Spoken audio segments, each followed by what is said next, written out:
Alhamdulillah wassalatu wassalamu ala Rasulillah Muhammad ibn Abdullah wa ala alihi wa sahbihi wa man wala amma ba'd. Rabbi shrah li sadri wa yassir li amri wahlul 'uqdatam min lisani yafqahu qawli wahdi qalbi wa saddid lisani dustur ahli nur wa ahli nuba wa ahli al-hal wal 'aqd. Allahumma salli wa sallim wa barik ala sayyidina Muhammadin al-fatih lima ughliq wal khatimi lima sabaq nasir al-haq bil haq wal hadi ila siratikal mustaqim sallallahu alaihi wa alihi wa sahbihi haqqa qadrihi wa miqdaril azim. Amma ba'd. Telah kita simak tadi pembacaan daripada kitab atau sekelumit daripada yang ditulis oleh Ustadz Ali Mukhtar. Ditulis Ustadz Ali Mukhtar tadi mengenai pentingnya orang berbakti kepada dua orang tua. Maka perlu diketahui orang tua itu ada 3 macam. Orang tua yang pertama adalah orang yang melahirkan kita. Yang kedua, orang tua yang mana kita ambil putrinya, itu orang tua kita. Yang ketiga, orang tua itu termasuk adalah orang yang mendidik kita. Dari 3 ini mana yang lebih afdol? Yang melahirkan kita, yang kita ambil putrinya, yang juga kita ambil ilmunya. Dari 3 ini yang paling afdol adalah orang tua yang kita ambil ilmunya, yaitu guru. Karena apa? Karena kalau orang durhaka dengan 2 orang tuanya, kemudian dia setelah mati orang tuanya, dia sadar, saya ini durhaka dengan 2 orang tua saya. Maka bagaimana dia bisa dirubah ajalnya atau godoknya oleh Allah yang asalnya dia ukuk? Orang yang durhaka kepada orang tuanya menjadi anak yang berbakti, gampang. Tinggal dia setiap Jumat dia datang ke kuburan ibu dan bapaknya. Dia baca Yasin, tahlil, Yasin, tahlil, Yasin, tahlil. Kemudian apa? Nanti suatu saat pasti dirubah takdirnya oleh Allah, ditulis menjadi anak yang berbakti dengan 2 orang tuanya. Cuma kalau orang itu berdusta atau durhaka dengan gurunya kayak Habib Salim, Habib Umar, Said Muhammad bin Alwi al-Maliki, gurunya para aulia Allah, orang-orang yang dekat sama Allah. Al-uququ syai' kasyirik la yughfar. Jadi kalau ada orang itu durhaka dengan gurunya, dosanya sama seperti syirik la yughfar, tidak diampuni dosanya oleh Allah. Kalau durhaka sama guru. Nah ini makanya kita wajib bagi seorang anak itu untuk berbakti dengan 2 orang tuanya. Orang tua ketiga yaitu orang perempuan, seorang putri yang kita ambil anaknya, maka dia juga orang tua kita. Kalau dalam istilah VG dalam babun nikah yaitu mahramiyah ala ta'bid. Ada orang yang mahram sama kita seumur hidup. Walaupun kita cerai istri kita, tetap orang tuanya nggak batal sama kita yang perempuan. Itu namanya kalau istilah VG namanya mahramiyah ala ta'bid. Yaitu orang yang mahram dengan kita seumur hidup. Ada mahramiyah ala ta'kid. Ada orang yang mahram sama kita cuma ada batas waktunya. Tidak selamanya. Makanya orang tua kita yang ketiga itu mahram, walaupun orang dicerai istrinya, tetap sama orang tua perempuannya dia salaman tidak batal. Karena mahramiyahnya ala ta'bid selamanya. Makanya katanya Maqalatul Arab itu dikatakan laulal bidayah ma fil hikayah. Kalau tidak ada permulaan tidak akan ada cerita di belakangnya. Seorang anak itu kepingin jadi anak kita yang berbakti dengan 2 orang tua. Kemudian dia jadi anak soleh, menjadi anak yang baik. Itu bukan seperti makanan. Ya sama seperti makanan, cuma bukan makanan yang sudah jahiz, yang sudah tersedia, kita ambil terus kita makan, tidak bisa. Anak kita kalau bikin kita anak kita soleh, tidak cukup kita doakan. Ya Allah jadikan anak saya soleh, anak saya begini, anak saya begitu, anak saya begini. Kemudian apa? Cuma pendidikannya tidak diperhatikan. Tidak diperhatikan kepada siapa di anak kita berteman. Karena apa? Al-mar'u ala dini khalilih. Seorang anak itu menurut koncoy. Walaupun dididik di rumah bagus, cuma kalau kita tidak perhatikan siapa temannya, rusak anak kita. Al-mar'u ala dini khalilih. Contohnya apa? ada sungai. Airnya air tawar, dikasih seket, dikasih penghalang. Berseberangan atau bersebelahan dengan laut. Yang airnya asin. Selama seket itu tidak dibuka, yang sungai tetap tawar. Yang laut tetap asin. Cuma kalau sudah seketnya atau penghalangnya dibuka, air tawar tadi kalah dengan air laut. Sungai lebih banyak, laut lebih banyak daripada sungai. Berapa kalinya? Karena sungai bertepi, laut tidak bertepi. Ketika dibuka seketnya, dibuka tabirnya, penghalangnya, air laut masuk ke sungai, air yang tawar jadi asin. Begitu juga anak kita didik baik, kita tidak perhatikan temannya. Rusak anak kita. Makanya tidak cukup kita doakan. Karena apalagi zaman sekarang, anak kita kasih HP. Pikirannya wong tua, sing penting anakku menang di oma, tak kayak HP. Sing penting menang di oma. Dikasih wifi, dikasih HP. HP ini film apa saja ada. Kalau tergantung yang megang, dibuat bagus jadi bagus, dibuat jelek jadi jelek. Tergantung yang megang itu HP. Kalau kita buat ngaji, kita buat dakwah, bagus. Kita buat rusak, ya rusak. Berapa orang-orang itu rusak gara-gara TV, gara-gara HP. Kenapa? Zaman sekarang ini tontonan jadi tuntunan. Anak kita melihat HP, melihat TV, dijadikan panutannya setiap hari. Dinasihati oleh orang tuanya, dia tidak nurut. Dinasihati dengan ulama, dia tidak nurut. Dia di akhir zaman. Makanya banyak anak yang durhaka. Ini siapa yang salah? Orang tuanya. Bukan anaknya yang salah. Makanya pernah Sayyidina Umar, ada satu orang itu ngadu sama Sayyidina Umar. Sayyidina Umar, anak saya durhaka. Oh iya, panggil ke sini. Bapaknya datang sama anaknya. Ini. Anaknya pinter. Khalifah, sebentar saya instruksi. Ada apa? Kalau orang tua itu punya hak kepada orang anak, anak juga punya hak kepada orang tua. Benar. Orang tua saya ini tidak mendidik saya dengan pendidikan yang baik. Mana hala walidun ala waladi khairun min khuluqil hasan. Tidak ada suatu pemberian yang diberikan orang tua kepada anaknya yang jauh lebih baik adalah khuluqul hasan. Akhlak yang indah. Itu pemberian yang indah. Orang tua kepada anaknya. Khuluqul hasan. Anak yang mempunyai budi pekerti yang indah. Itu pemberian orang tua. Makanya Allah itu berfirman dalam ayatnya, Ku anfusakum wa ahlikum nar. Jaga dirimu dan keluargamu. Allah perintahkan. Imam Ali menafsiri ayat ini, alimuhum wa adibuhum, ajari anak Anda, didik dengan pendidikan yang baik. Bukan terus dilepas gitu, liar. Wong zaman sekarang seperti ini, narkoba di mana-mana. Di desa-desa, di kampung-kampung semuanya pakai narkoba. Bir di mana-mana. Anak perempuan kelereran jam 12, jam 1 malam. Orang tuanya nggak nanya. Hamil di luar nikah sudah umum sekarang. Seakan tidak akan apa, tidak ada malunya lagi orang. Tak apa-apa sudah umum. Loh ini terjadi zaman sekarang. 5 bulan hamil dinaikkan ke pelaminan. Orang kampung wes biasa. Kadang-kadang orang tuanya takut orang kampung dibuka dulu aib orang anaknya tadi. Jadi aib anaknya dibuka dulu ke orang-orang satu kampung. Hari itu orang kampung tidak tahu jadi tahu kalau anaknya ini hamil di luar nikah. Karena apa? Takut orang kampung ngadu sama dia, dibuka dulu. Ya berarti ini podo dini, orang tuanya goblok, anaknya goblok. Kenapa? Tidak pernah duduk di majelis orang soleh, kumpul sama orang soleh, duduk di pengajian, ilmu tadi tidak diserap. Itu apa? Orang itu bertambah sering hadir pengajian, tambah pinter. Orang tambah pinter, tambah dekat sama Allah. Orang tambah malas pengajian, tambah goblok. Air itu tambah jauh daripada Allah. Ya seperti sekarang. Makanya orang tua itu seperti genteng.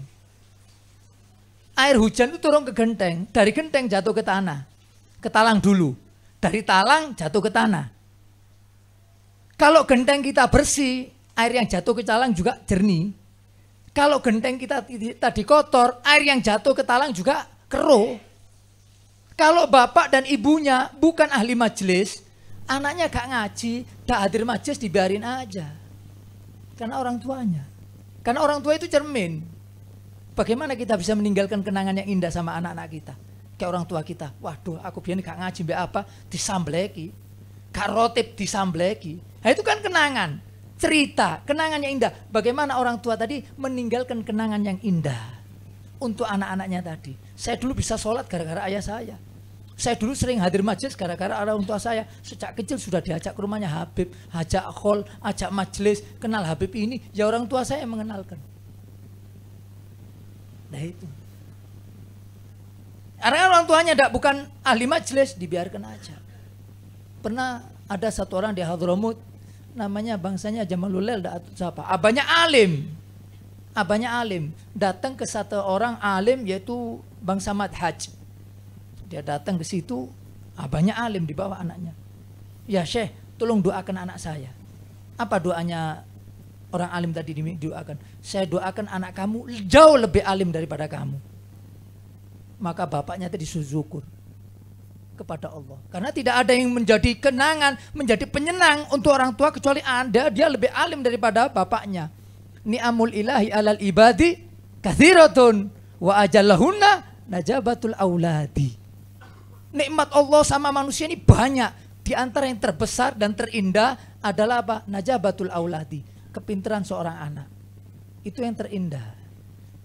Makanya anak itu kapan dikatakan dia ini sudah mencapai anak yang berbakti dengan orang tuanya. Sudah mencapai anak yang berbakti. Kapan? Katanya ulama, kalau dia sudah bisa ngajar depan orang tuanya. Baru dia dikatakan anak yang berbakti dengan orang tuanya. Sampai iso ngajar ngarepe wong tuoi. Iso ceramah, iso ngajar. Wah selesai, ini anak berbakti dengan orang tuanya. Kalau sekarang kan enggak, yang penting anak iso suhul, mari. Ngaji urusan disi. Ada satu orang profesor doktor sudah meninggal orangnya. Dia punya anak pinter. Dia orang pinter. Anaknya pinter semua, sukses semuanya. Dia mengatakan saya ini nyesel. Anakku sukses kabeh. Ketika saya telepon, nak kamu di mana? Waduh saya masih di perusahaan Pak. Ngurusi ini Pak. Satunya lagi ditelepon, Pak. Waduh saya masih di perusahaan Pak. Ngurusi ini Pak. Wes di pinter no, cuma tanpa agama. Sehingga apa? Ketika ditelepon oleh bapaknya, dia lagi sibuk dengan dunianya. Bapaknya tidak direken. Makanya anak kita yang punya anak didik dengan pendidikan yang baik. Ini zaman akhir, zaman fitnah ini. Ini zaman akhir dan zaman fitnah. Nanti akan datang suatu zaman, di zaman itu seorang anak lebih nurut ambil koncoy daripada orang tuanya. Itu hadis itu. Ya sekarang ini, lah dikandani koncoy nurut, dikandani orang tua gak nurut. Dan hadis Rasul sallallahu alaihi wasallam, beliau bersabda, la an yurabbiya rajulun kalbahu khairun min an yurabbiya waladahu min sulbi. Di situ dikatakan nanti di akhir zaman seperti ini, orang itu didik anjing lebih baik daripada didik anak dhewe sing anak asli loh ya, bukan anak tiri, anak asli, anak kandungnya. Saking zaman itu repotnya. Didik anjing gampang, lihat di TV, orang-orang barat itu. Dia ajak main volley, ajak ini bisa itu anjing. Saking zaman itu repotnya orang didik anak. Makanya Habib Ali Habsyi Sobil Maulid itu sama bapaknya tidak boleh main sama orang kampung. Diajak main kelereng wong luru. Sama bapaknya. Kan rumah istrinya dua itu abahnya. Ada yang di Kosam, ada yang di Sewun. Di Kosam ada. Setelahnya Inat itu Kosam. Setelah itu Fohma, setelahnya itu Nabi Allah Hud. Itu di situ di Kosam ada itu. Ibunya Sayyidina, ibunya Imam ibunya Habib Ali Habsyi. Anaknya diajak main wong luru, tidak boleh main bohong kampung. Enggak, kode gini. Takut apa? Fasad itu tadi. Makanya Habib Ali Habsyi itu beliau mengatakan, kenapa sih anaknya orang-orang soleh, keturunannya wali, bapaknya wali, mbahnya wali, orang besar, anak-anaknya kok rusak? Karena dua, katanya Habib Ali Habsyi. Yang pertama, su'u khiltah, koncoy wong buruk. Tak diperhatikan koncoy. Konconya minum bir, konconya gini, konconya tak sembahyang, konconya tak ngaji, konconya dibiarkan. Padahal mbahnya orang soleh, bapaknya orang soleh, orang aulia. Cuma karena tidak diperhatikan pendidikannya, tidak diperhatikan temannya, rusak ini anak. Walaupun dia cucunya orang-orang soleh, orang-orang wali. Karena zaman sekarang tidak ada jaminan anaknya orang soleh jadi orang soleh. Anaknya orang alim jadi orang alim. Tergantung dididik apa enggak. Wis. Kalau dididik jadi enggak, ya rusak. Su'ukhilto katanya Habib Ali Habsyi. Yang kedua, tu'matul haram. Karena makanan yang haram. Bapaknya tadi kasih makan dia dari barang yang haram. Nah ini, dua ini yang menyebabkan anaknya orang soleh, anaknya orang wali jadi rusak. Coba anaknya taruh pondok, insya Allah baik-baik anaknya. Nah ini dua ini katanya Habib Ali Habsyi. Makanya Habib Ali Habsyi itu ngomong sama umiknya, Mi, apakah anda ini, antum ini atau sampai ini wis ridho mbek aku? Durung nak, katanya ibunya.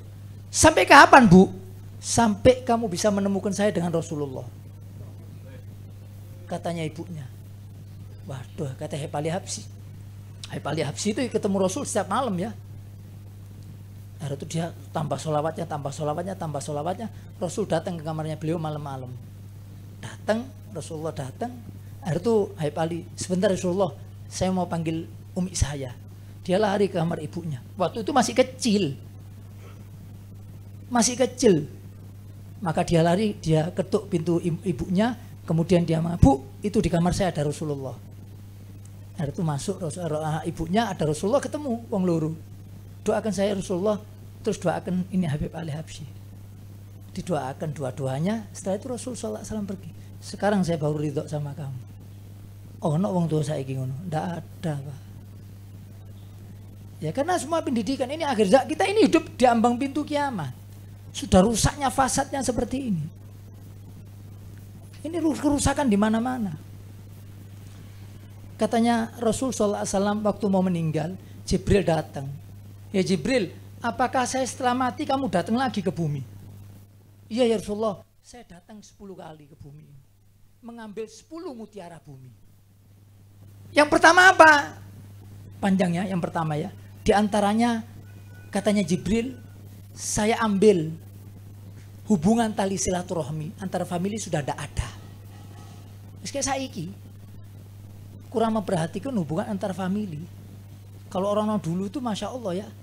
Kalau orang-orang dulu Hatta sama Misan tuh Masya Allah. Termasuk Habib Hasan Haddad Tegal itu datang ke bed. Bawa apa? Bawa telo, bawa ini, datang ke bed. Wah, Baiti masih desa dulu. Perhatiannya sama familinya itu loh. Habib Hasan Haddad. Perhatiannya beliau sama familinya itu perhatian. Jarang orang sekarang. Yang terakhir, yang ke-9 katanya Jibril, aku angkat rasa malu dari hatinya orang perempuan. Saiki wong wedok gawe celana ndek kabeh. Itu sudah ke-9 kali. Yang ke-10 katanya Jibril, aku angkat Al-Qur'an. Selesai. Tinggal 1 kali lagi Jibril turun ngangkat Al-Qur'an. Makanya nanti suatu zaman Quran itu di lockdown oleh Allah. Kapan? Lah wong Islam sudah banyak tidak membaca Al-Quran kayak saiki. Car Free Day yang saya bilang tadi. Coba diambil. Tidak ada lagunya Barat, Hindia. Membuat hatinya anak-anak kita justru tambah keruh. Bukan tambah cemerlang. Ya ini akhir zaman. Kita tidak perhatikan. Anak gak iso ngaji di Jarno. Kenapa? Orang tua itu seperti genteng. Kalau bapak dan ibunya tidak iso ngaji, anaknya tidak bisa ngaji, dibiarkan aja. Oh, bapak ibunya gak iso ngaji. Kalau bapak dan ibunya bukan ahli masjid, anaknya tidak ke masjid kayak saiki. Bapaknya masjid, anaknya dolenan wis. Dolenan HP, kelodak-kelodak dijarang biar bapaknya. Nak sembahyang ya, yo. Wis yo tok itu tambah ada prakteknya, yo, tidak ada praktek. Wis iya bah, wis ditinggal mbak abahnya. Habib Abdul Qadir bin Ahmad Allah yarham. Itu setiap hari anaknya dibawa 5 waktu ke masjid di Siwun.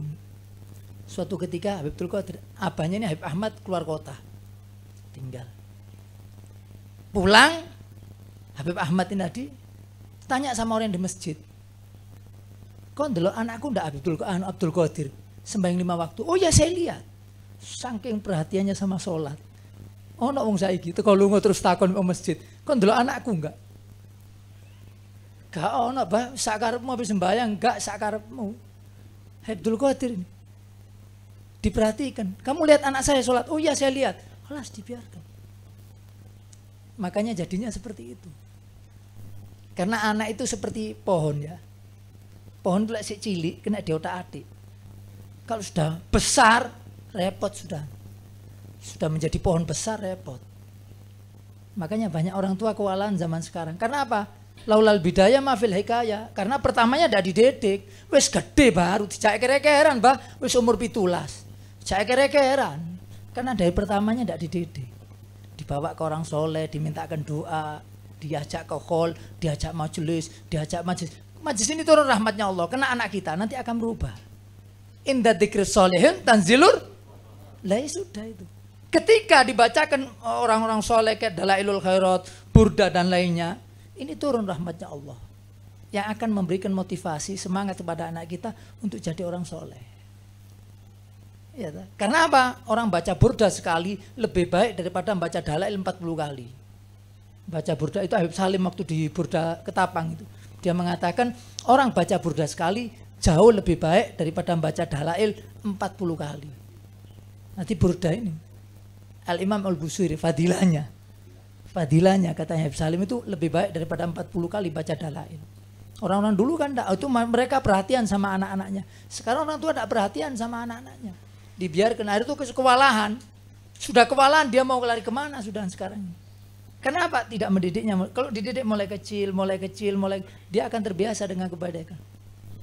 Ya kan? Karena orang itu hidup menurut karakternya. Anak itu hidup menurut karakter. Kalau biasa kita ajak majelis, ajak ini, insya Allah dia akan terbiasa. Bapaknya sholat. Kadang tidak enak sembahyang nak, bapaknya delok TV. Sembahyang, bapaknya tidak sholat. Nah seperti sekarang ini, berapa orang yang meninggalkan sholat? Iya toh?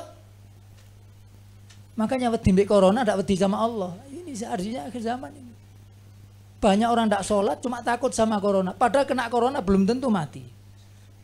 Kalau sudah meninggalkan sholat, artinya pasti mati. Ini banyak orang takut. Iya toh? Nanti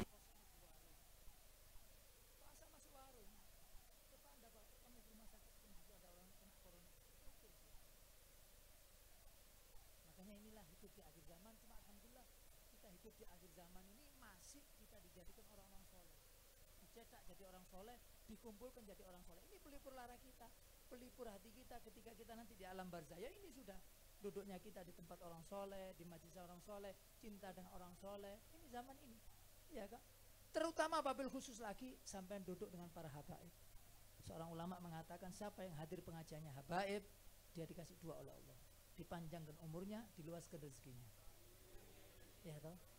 Makanya itu dua orang itu dua kelebihan yang diberikan untuk anaknya Rasulullah, cucunya Rasulullah SAW. Makanya zaman akhir seperti ini sampai lihat habaib yang berakidah Ahlus Sunnah wal Jamaah. Sudah. Katanya Ustaz Thohir waktu itu di Surabaya, ikutilah salaf waghmid ainak, watba'is salaf waghmid ainak. Tutup matamu melok salaf. Sudah kamu akan sampai. Wa man dakhal himahum la yakhaf. Siapa yang masuk rombongan mereka tidak akan takut nanti yaumul qiyamah.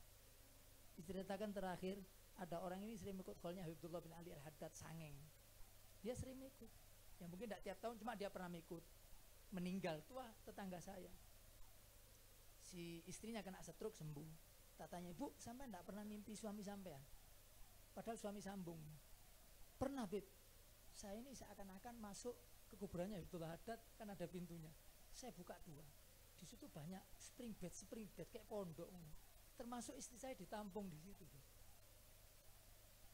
Istri saya di situ, saya buka gini. Ada istri saya di pojok, ditampung ambil uang akeh. Kenapa? Dia pernah hadir kholnya Al-Habib Abdullah bin Ali Al-Haddad. Ditampung sama mereka. Wa man dakhal himahum la yakhaf. Kalau sudah mereka sudah di alam barzah kita selamat, wa ma ba'dahu aisar. Setelahnya kalau kita lebih mudah, kalau kita selamat di kuburan. Kalau tidak selamat di kuburan, wa ma ba'dahu asyad.